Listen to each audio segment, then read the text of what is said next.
Parts of speech. বাক্যে ব্যবহৃত প্রত্যেকটি শব্দকে এক একটি পার্টস অফ স্পিচ বলে। পার্টস অফ স্পিচ 8 প্রকার, যথা নাউন বিশেষ্য, প্রোনাউন সর্বনাম, অ্যাডজেক্টিভ বিশেষণ, তারপরে ভার্ব ক্রিয়া, অ্যাডভার্ব ক্রিয়া বিশেষণ, প্রিপোজিশন পদান্বয়ী অব্যয়, কনজাংশন। কনজাংশন তোমরা এটা অনেকেই ভুলে যাও যে কনজাংশন কি। কনজাংশন হলে সংযোজক অব্যয়, আর তোমরা অনেকে বলো সংযোগ অব্যয়।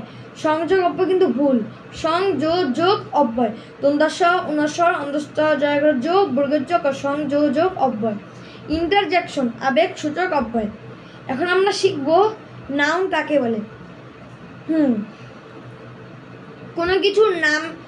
কোনো কিছুর ব্যক্তি, বস্তু, তারপর জায়গা ইত্যাদির নামকে আমরা নাউন বলি, বা এটা এমনিও বলে যে কোনো কিছুর নামকে নাউন বলে।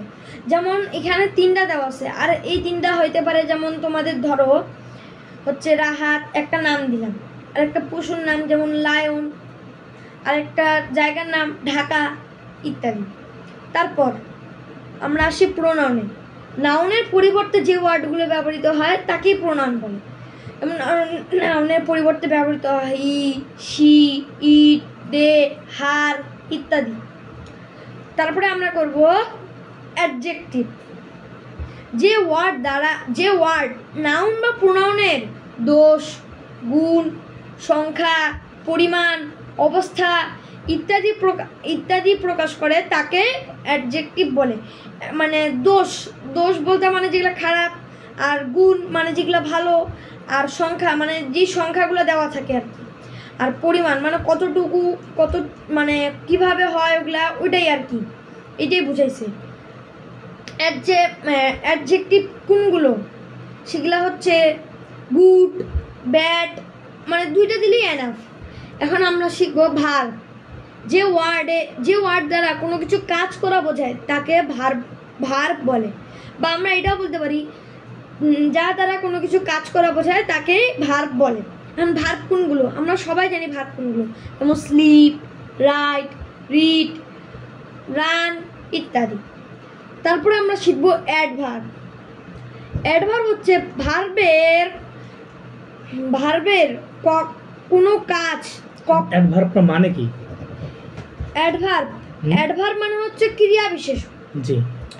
তো ক্রিয়া বিশেষণ মানে ভার্বের যে কাজগুলো আছে ওই কাজগুলো কখন, কোথায়, কিভাবে, কতটুকু হলো তা কিভাবে প্রকাশ করে ওইটাকে আমরা অ্যাডভার্ব বলি। আর অ্যাডভার্ব হচ্ছে লাস্টলি, ফার্স্টলি ইত্যাদি। আমরা 2টা দিলেই এনাফ। তারপরে আমরা শিখবো কি প্রিপোজিশন। প্রিপোজিশন মানে কি পদান্বয়ী অব্যয়। দয়াকারে দা, অনেকে লিখে দয়বয় আকার দন্তন্বয় যুক্ত হিসি অরন্তস্থ। এই বানানটা কিন্তু একদমই ভুল। সঠিক বানান হচ্ছে দয়াকারে দা দন্তান্বয় বয় যুক্ত অন্তস্থ দিহি, পদান্বয়ী আর অব্যয়। এখন প্রিপোজিশন কাকে বলে এটা আমরা বলবো।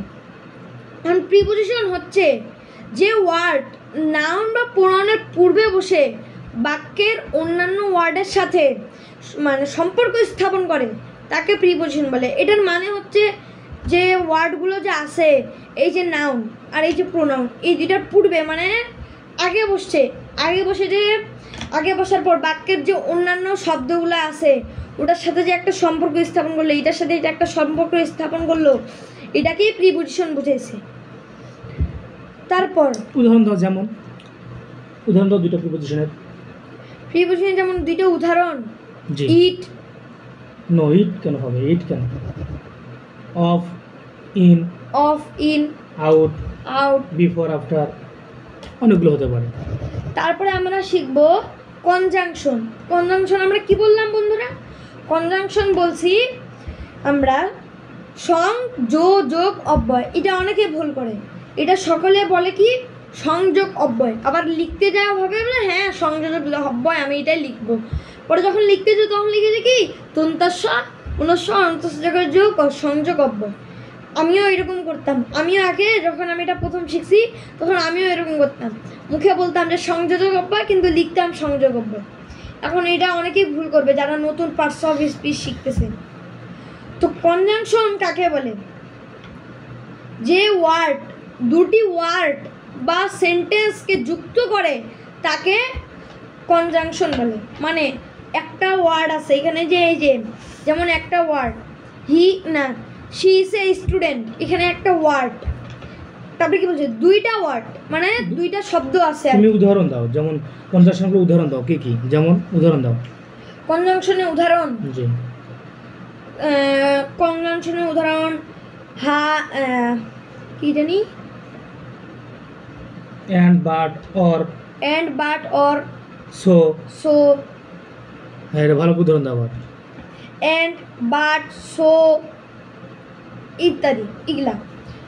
এগুলা যখন থাকবে তখন, যেমন দুইটা ওয়ার্ড এই যে সেন্টেন্সটাকে যে যুক্ত করলো, এটাকেই কনজাংশন বুঝাইছে। তারপরে ইন্টারজেকশন মানে কি? আবেগসূচক অব্যয়। যে ওয়ার্ড মনের আকাঙ্ক্ষিক ভাব আবেগসূচক মানে আবেগভাবে প্রকাশ করে, তাকেই ইন্টারজেকশন বলে। এখন মানে আবেগভাবে মানে আবেগ মানে যেটা হয় আর কি, সেটাকেই বলে। এখন কিছু উদাহরণ হচ্ছে হুররে, মানে হুররে দেওয়ার পর আমাদেরকে একটা কি দিতে হবে? আশ্চর্যবোধক চিহ্ন। তারপর এলাস, এটাতে আমরা একটা মানে আশ্চর্যবোধক চিহ্ন দিব। তারপর আরেকটা স্যাড, মানে ওয়াও, দুঃখী, ফাই ইত্যাদি। এগুলাতে আমরা আশ্চর্যবোধক চিহ্ন দিয়ে বোঝাবো।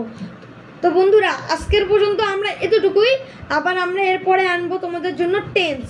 আমরা আমার টেন্স শিখে তোমাদের জন্য নিয়ে আসবো। ওকে বন্ধুরা, গুড বাই। Thank you.